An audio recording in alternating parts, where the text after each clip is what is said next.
నమస్తే, welcome to స్వతంత్ర. నేను శ్రీనివాస్. బులెటిన్ ముందుగా హెడ్లైన్స్ చూద్దాం. ఆర్థిక పరిస్థితిపై శ్వేతపత్రాలు విడుదల చేసిన బట్టి 2 నిమిషాల ముందు ఇస్తే ఎలా మాట్లాడాలన్న హరీష్ రావు. గతంలో కూడా ఇలాంటి సంప్రదాయం కొనసాగింది. హరీష్ రావు సూచనలు స్వీకరిస్తామన్న శ్రీధర్ బాబు.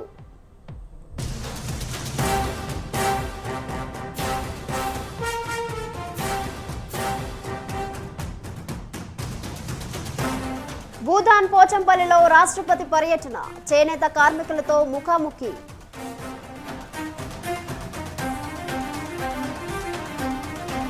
మాజీ డిప్యూటీ మేయర్ బాబా ఫసీయుద్దీన్ పై కేసు నమోదు. పూరా నరేష్ పై దాడి చేశారని పోలీసులకు ఫిర్యాదు.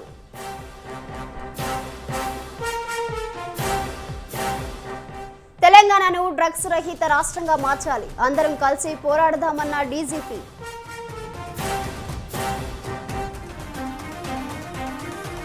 దేశంలో మరోసారి కరోనా కలకలం, కోవిడ్ పై కేంద్రం అత్యున్నత సమావేశం.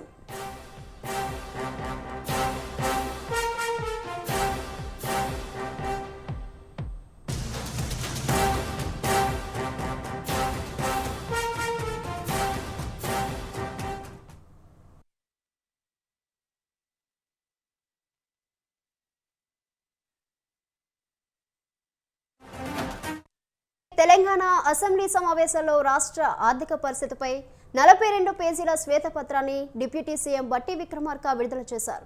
దీనిపై సభలో స్వల్పకాలిక చర్చ జరిగింది. అనంతరం సభను అరగంట పాటు వాయిదా వేశారు.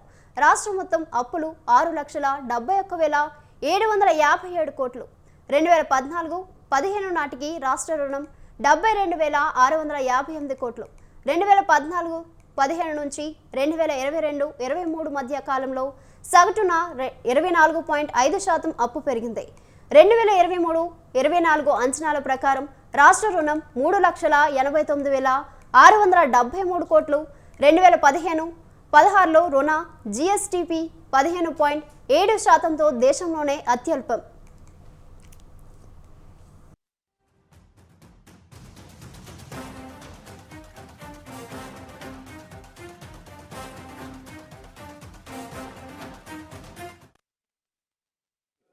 రాష్ట్ర ఆర్థిక పరిస్థితులపైన ఉన్నటువంటి మొత్తం విషయాల్ని కూలంకషంగా శ్వేతపత్రం రూపేణ ఈ సభలో ప్రవేశపెడుతూ మీ ద్వారా గౌరవ శాసనసభ్యులందరినీ, ముఖ్యంగా ప్రతిపక్షాలకు సంబంధించినటువంటి శాసనసభ్యులను కానీ, ఈ సభలో రాష్ట్ర ప్రజల ఆకాంక్షలు నెరవేర్చాలనేటువంటి ఆలోచన కలిగిన ప్రతి సభ్యుడికి తెచ్చుకున్న తెలంగాణ రాష్ట్రం ఈ భారతదేశంలోని అద్భుతమైనటువంటి పురోగతి సాధించడం కోసం మనందరం ప్రయత్నం చేయాలనే ఆలోచన కలిగిన ప్రతి సభ్యుడికి మీ ద్వారా నేను విజ్ఞప్తి చేస్తా ఉన్నాను. మేము ఈ సభలో ఇచ్చేటువంటి ఈ వైట్ పేపర్ని, శ్వేతపత్రాన్ని సంపూర్ణంగా అవగాహన చేసుకొని, అర్థం చేసుకొని, భవిష్యత్తు కోసం, ఈ రాష్ట్ర ప్రజల అందరి అభివృద్ధి కోసం సహేతుకమైనటువంటి సలహాలు, సూచనలు కూడా ఇస్తారని నేను ఆశిస్తూ ఈ short discussion white paper and finances పైన చర్చ మొదలుపెట్టవలసిందిగా మీ ద్వారా విజ్ఞప్తి చేస్తూ ఉన్నాను. Thank you. రాష్ట్ర ఆర్థిక పరిస్థితులపైన ఉన్నటువంటి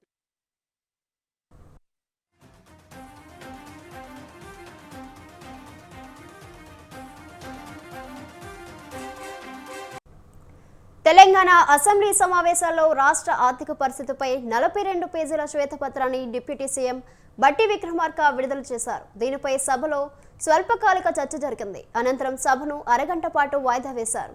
రాష్ట్రం మొత్తం అప్పులు 6,71,757 కోట్లు. 2014 నుంచి 15 నాటికి రాష్ట్ర రుణం 72,658 కోట్లు. 2014 నుంచి 15 నుంచి 2022-23 మధ్య కాలంలో సగటున 24.5% అప్పు పెరిగింది. 2023-24 అంచనాల ప్రకారం రాష్ట్ర రుణం 3,89,673 కోట్లు. 2015 నుంచి 16లో రుణ జీఎస్టీపీ 15.7%తో దేశంలోనే అత్యల్పం. దీనిపై మరింత సమాచారం మా ప్రతినిధి నరేష్ ఫోన్లో అందిస్తారు. నరేష్. నిత్య కొద్దిసేపటి క్రితమే అసెంబ్లీలో తెలంగాణ రాష్ట్ర ప్రభుత్వం రాష్ట్ర ఆర్థిక పరిస్థితులపై ఒక శ్వేతపత్రాన్ని విడుదల చేసింది. దీని మీద స్పీకర్ చర్చకు ఉపక్రమించిన నేపథ్యంలో విపక్షాలు అభ్యంతరాలు వ్యక్తం చేశాయి. మొత్తం 42 పేజీల శ్వేతపత్రాన్ని తెలంగాణ రాష్ట్ర ప్రభుత్వం విడుదల చేసిన నేపథ్యంలో దాన్ని చదివి చర్చలో పాల్గొనాలంటే మాకు తగినంత సమయం కావాలి అని విపక్షాలు డిమాండ్ చేసిన పరిస్థితుల్లో ప్రస్తుతం అయితే అసెంబ్లీ విరామం ప్రకటించారు. ఈ విరామ సమయంలో సభ్యులు మొత్తం కూడా కులంకుశంగా ఈ శ్వేతపత్రం మీద అధ్యయనం చేసి ఇక మరికొద్ది సేపట్లో అసెంబ్లీలో చర్చను ప్రారంభిస్తారు. కాంగ్రెస్ ప్రభుత్వము అనుకున్నట్టుగానే శ్వేతపత్రాన్ని విడుదల చేసింది. మొత్తం 42 పేజీల్లో తెలంగాణ రాష్ట్ర ఏర్పాటు నుంచి ఇప్పటి వరకు ఆర్థిక రంగంలో జరిగిన అన్ని అంశాలను క్రోడీకరించి ఈ 42 పేజీల శ్వేతపత్రాన్ని విడుదల చేశారు. అందులో ప్రధానంగా ఆర్థిక నిర్వహణ గత ప్రభుత్వ హయాంలో అస్తవ్యస్తంగా ఆర్థిక నిర్వహణ ఉంది. బడ్జెట్ రూపకల్పనలో కానీ లేకపోతే ఆ బడ్జెట్ కేటాయింపులు వ్యయాల సమయంలో కూడా నిబంధనలకు రాష్ట్ర ప్రభుత్వం పాతరేసింది. పారదర్శకంగా లేకుండా ఆర్థిక నిర్వహణ చేయటం వల్ల తెలంగాణ ఆర్థిక వ్యవస్థ అప్పుల ఊబిలో కూరుకుపోయింది అని చెప్పి కూడా కాంగ్రెస్ ప్రభుత్వం ఆరోపించింది. అందులో భాగంగా రాష్ట్ర రాబడిలో విపరీతంగా తెలంగాణ రాష్ట్ర ప్రభుత్వం కేసీఆర్ నాయకత్వంలో 10 సంవత్సరాల పాటు పాలించిన బీఆర్ఎస్ ప్రభుత్వ హయాంలో విపరీతంగా అప్పులు చేశారు. ఈ అప్పుల వడ్డీల భారాలే రాష్ట్ర ఖజానాకు గుదిబండగా మారాయి. అందులో భాగంగా రెవెన్యూ రాబడిలో మొత్తం 35% మేర కేసీఆర్ ప్రభుత్వం చేసిన అప్పుల వల్ల వడ్డీలు దాని తర్వాత కిస్తీలకే రెవెన్యూ రాబడిలో 34% బడ్జెట్ ను కేటాయించాల్సి వస్తుంది. అదే సమయంలో ప్రభుత్వ ఉద్యోగుల జీతాలు కానీ వేతనాలు కానీ పెన్షన్లు కానీ వీటికి మరొక 35% వెచ్చించాల్సి వస్తుంది. అంటే రెవెన్యూ రాబడిలో 70% మేర అటు అప్పులకు వడ్డీలు కిస్తీలు, ఇటు ప్రభుత్వ ఉద్యోగస్తుల వేతనాలు పెన్షన్లు 70% రెవెన్యూ రాబడి దానికే పోతే మిగిలిన 30% రాబడిలోనే ప్రభుత్వ సంక్షేమ పథకాలు అమలు చేయాలి. విద్యకు వైద్యానికి కూడా బడ్జెట్ కేటాయించాలి. కేసీఆర్ ప్రభుత్వ అనాలోచిత చర్యల కారణంగా మొత్తం రెవెన్యూ రాబడిలో 70% మేర ప్రభుత్వ ఉద్యోగాలకు అప్పులకు వడ్డీలకు పోతున్న నేపథ్యంలో మిగిలిన 30%లో రాష్ట్ర ప్రభుత్వం సర్దుకోవాల్సి వస్తుంది. అందులో భాగంగా విద్య మీద అత్యంత స్వల్పంగా బడ్జెట్ ను కేటాయించింది గత ప్రభుత్వం. కేవలం భారతదేశ వ్యాప్తంగా అన్ని రాష్ట్రాలతో పోలిస్తే తెలంగాణలోనే 7.6% మేర బడ్జెట్ నిధులను విద్యకు కేటాయించారు. మనకన్నా వెనుకబడ్డ రాష్ట్రాల్లో 15%, ఢిల్లీలో అయితే 24%, రాజస్థాన్ లో 20% నిధులు కేటాయిస్తే తెలంగాణలో మాత్రము 7.6% నిధులను కేటాయించారు. ఇక వైద్య విషయంలో కూడా తెలంగాణ కేవలం 5% బడ్జెట్ నిధులనే వైద్య రంగానికి ఆరోగ్య రంగానికి ఖర్చు చేసింది.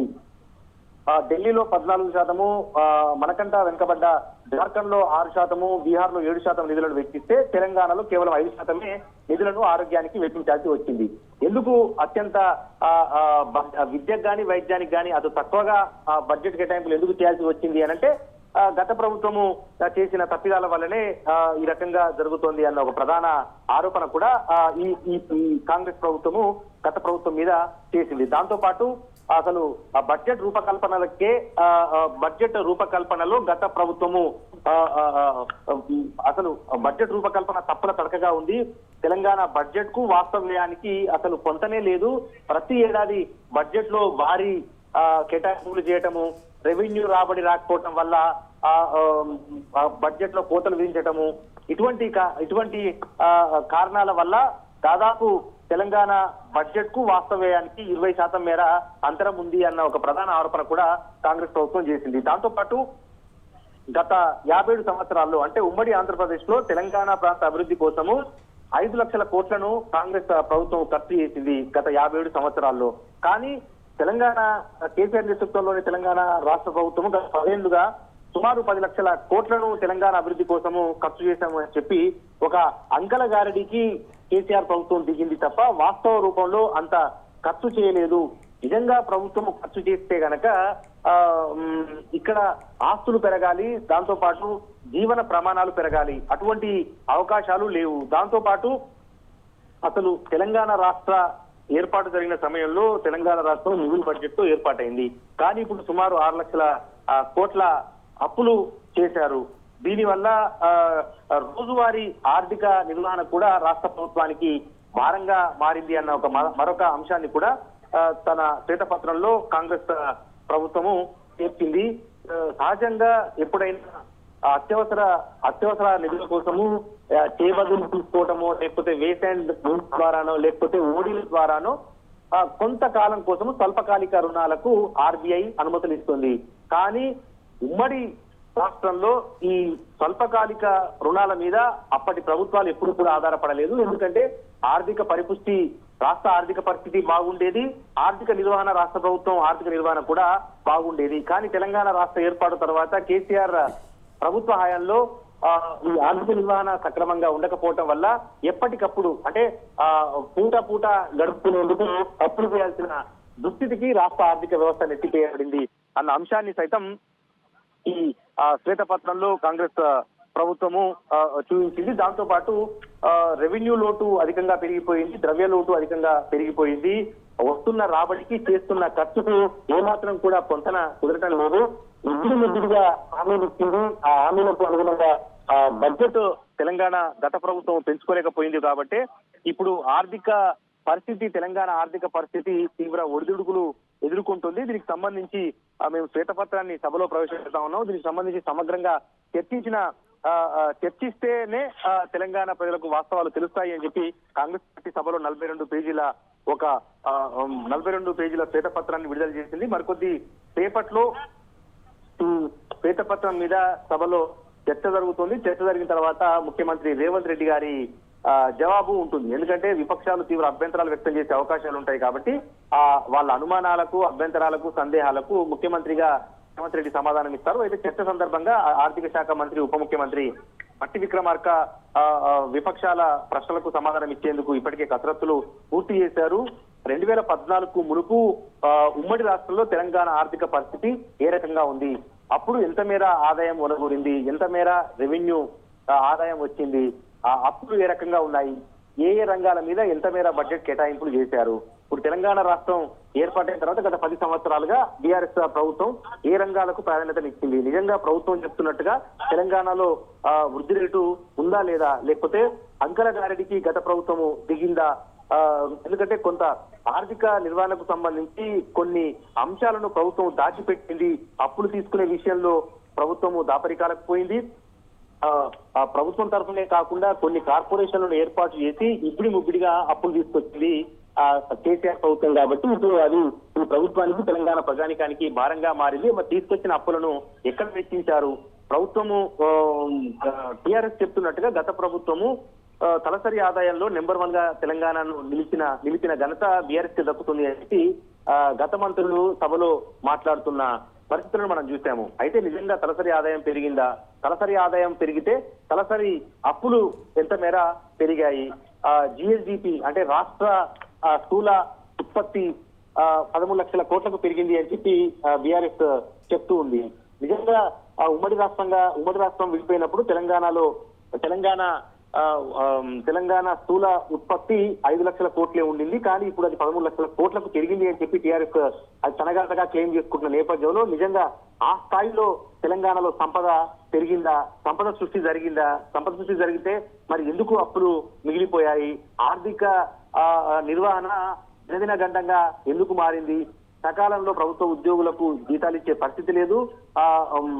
ఆసరా పెన్షన్లు కూడా సకాలంలో అందించలేని పరిస్థితి ఉంది. మరి ఈ పరిస్థితికి కారణాలు ఏంటి అన్నది పూర్తి స్థాయిలో పాలకు పాలుగా, నీళ్లకు నీళ్లుగా ఈ శ్వేతపత్రంలో కాంగ్రెస్ ప్రభుత్వము శ్వేతపత్రాన్ని సభలో ఉంచింది. ఈ శ్వేతపత్రం మీద మరికొద్దిసేపు తర్వాత అసెంబ్లీలో చర్చ జరిగే అవకాశాలు ఉన్నాయి. అయితే దీన్ని ముందే అంచనా వేసిన ప్రతిపక్షమైన బీఆర్ఎస్ ఇప్పటికే పూర్తి స్థాయిలో ప్రభుత్వ ప్రశ్నలు సంధించేందుకు గత 10 సంవత్సరాల్లో తెలంగాణలో జరిగిన సంపద సృష్టి అంశాలను పూర్తి స్థాయిలో ఒక నివేదిక రూపంలో సిద్ధం చేసి తమ సభ్యులందరికీ కూడా పంచిపెట్టింది. వాళ్ళందరికీ కూడా అవగాహన కల్పిస్తున్నారు. మరికొద్ది సేపట్లో ఈ అసెంబ్లీ సమావేశం ప్రారంభమైన తర్వాత అధికార పక్షము, విపక్షాల మధ్య వాడివేడి చర్చ జరిగే అవకాశాలు అయితే కనిపిస్తా ఉన్నాయి. అదే సమయంలో ప్రభుత్వం మాత్రం పూర్తిగా పకడ్బందీ ఏర్పాట్లతో ఈ శ్వేతపత్రాన్ని విడుదల చేసింది. కేవలం తెలంగాణ గణాంకాలతో పాటు దేశవ్యాప్తంగా ఇతర రాష్ట్రాల్లో పరిస్థితులు ఏంటి, ఈ 10 సంవత్సరాల్లో కాలానుగుణంగా జరిగిన ఆర్థిక Right. మార్పులేంటి, దేశ బడ్జెట్ కు సంబంధించి దేశ జీడిపి ఎంత పెరిగింది, రాష్ట్ర జీడిపి ఎంత పెరిగింది, పొరుగు రాష్ట్రాల ఆర్థిక పరిస్థితులు ఏ రకంగా ఉన్నాయి, ఎన్నో వనరులు ఉన్న ఈ తెలంగాణ రాష్ట్రాన్ని ఎందుకు ఒక Right. తెలంగాణ రాష్ట్ర ప్రభుత్వం, గత ప్రభుత్వం తెలంగాణ రాష్ట్ర ప్రభుత్వము ఎందుకు ఒక గాడిలో పెట్టలేకపోయింది అన్న సమగ్ర అంశాలను ప్రభుత్వం తరఫున వినిపించేందుకు ఉప ముఖ్యమంత్రి ఆర్థిక శాఖ మంత్రి మల్లుభట్టి విక్రమార్క, అదే సమయంలో ముఖ్యమంత్రి రేవంత్ రెడ్డి ఇద్దరు కూడా పూర్తి స్థాయిలో కసరత్తు పూర్తి చేసిన పరిస్థితుల్లో సభలో మాత్రం ఈ శ్వేతపత్రంపై తెలంగాణ రాష్ట్ర ఆర్థిక అంశాలపై ప్రభుత్వం విడుదల చేసిన శ్వేతపత్రంపై వాడివేడిగా చర్చ జరిగే అవకాశాలు అయితే మనకు కనిపిస్తా ఉన్నాయి. నిత్య right Naresh, thank you.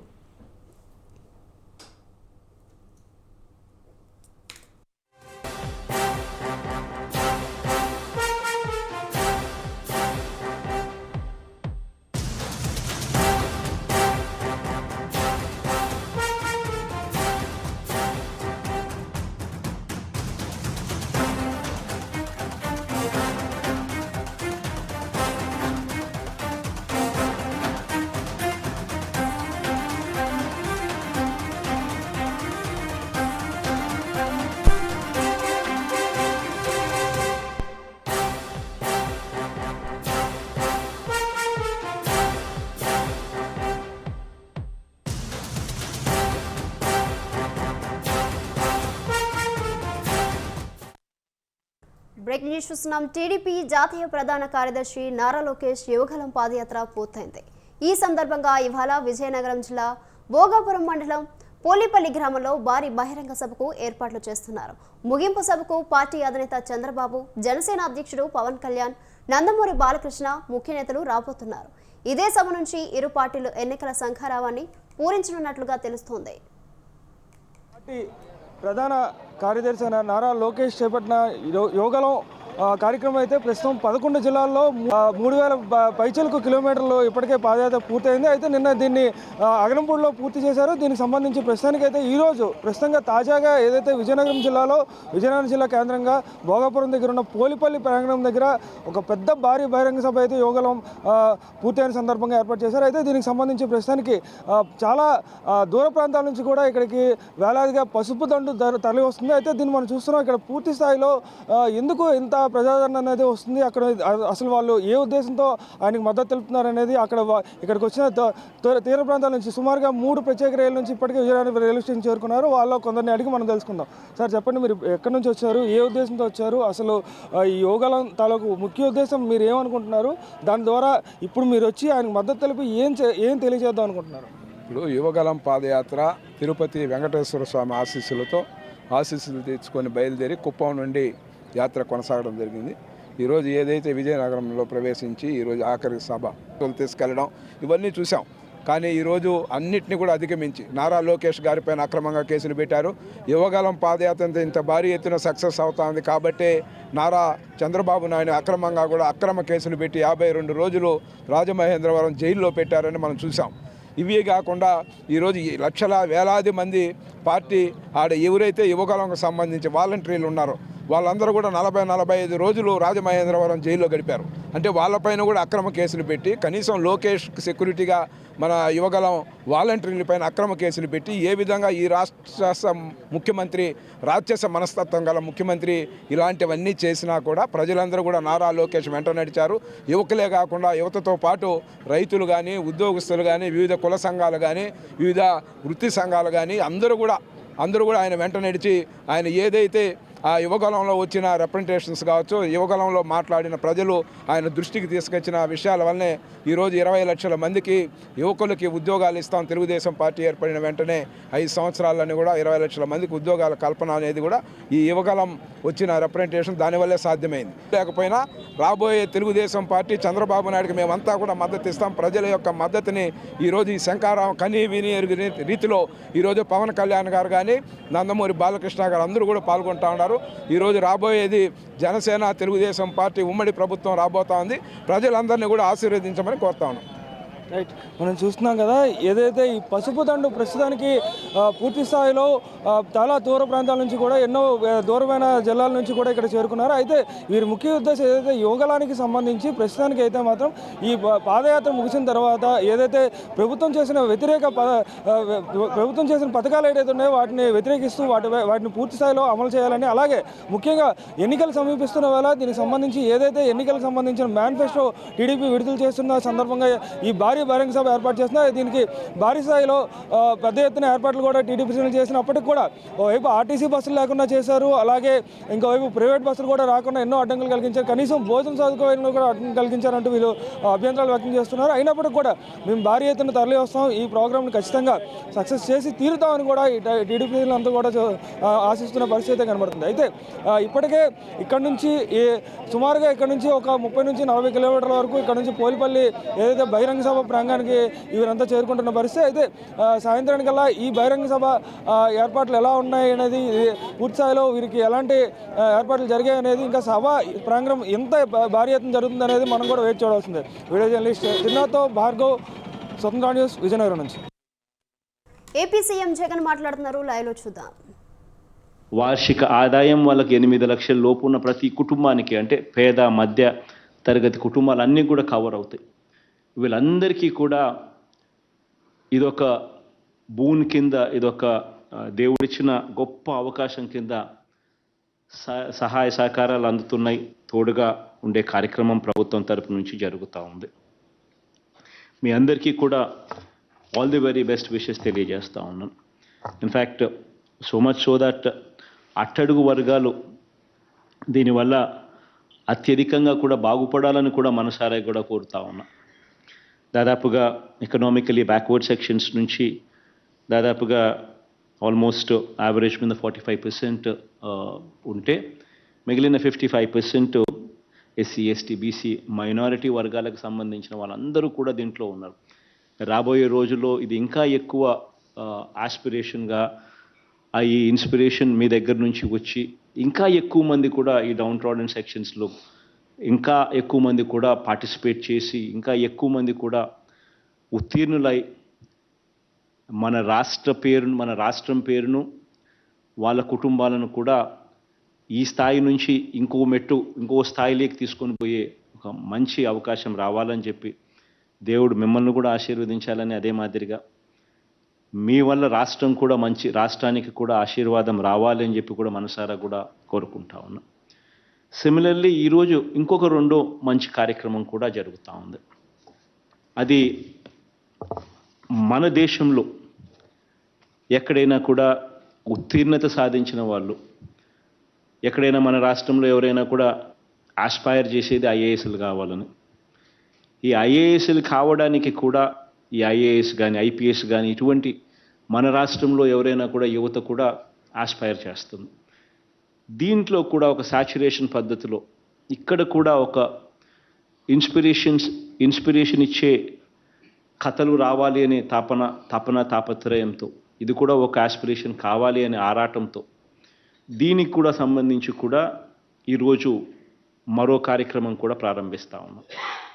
In fact ఎవరైనా కూడా ప్రిలిమ్స్ పాస్ అయితే వాళ్ళకు ₹1,00,000 ఇచ్చేట్టుగాను, ఎవరైనా కూడా ప్రిలిమ్స్ నుంచి మెయిన్స్కు వాళ్ళు ఎలివేట్ అవుతే దానికి ఇంకొక 50,000, మొత్తంగా 1,50,000 అందాకపోతే వాళ్ళకి ఇచ్చేట్టుగాను, ప్రిలిమ్స్ పాస్ అయినా కూడా ₹1,00,000 వచ్చేట్టుగాను, ఎన్నిసార్లు వాళ్ళు రాసినా ఎన్నిసార్లు వాళ్ళు ఆ స్టేజ్కు పోయినా కూడా ఈ సపోర్ట్ మీకు కంటిన్యూ అవుతూనే ఉంటుంది.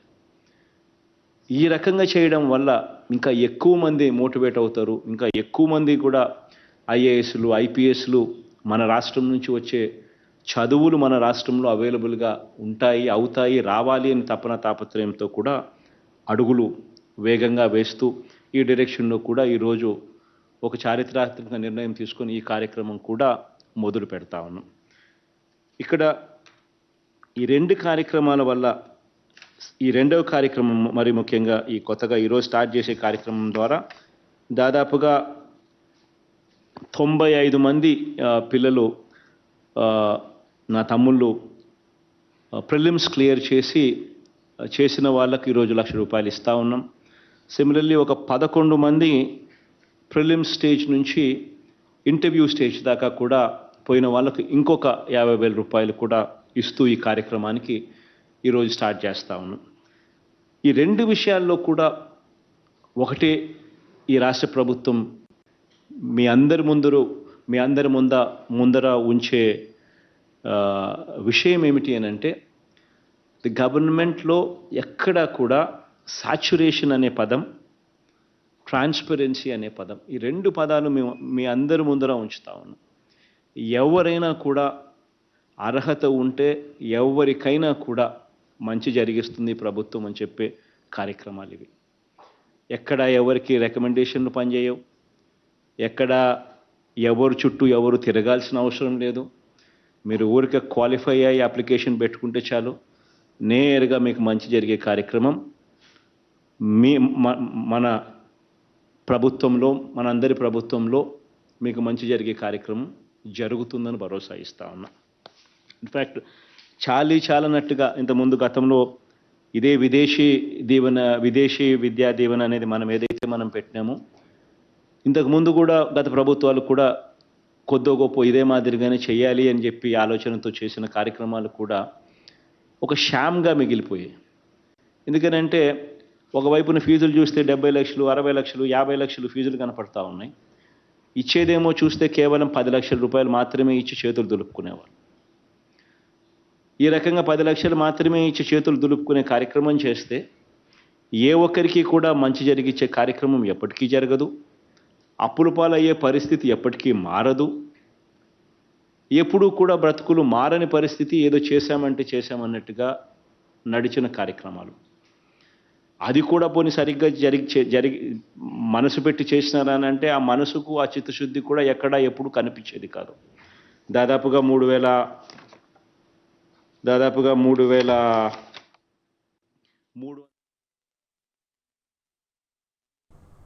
ఇవి బులెటిన్ డీటెయిల్స్. కీప్ వాచింగ్ స్వతంత్ర.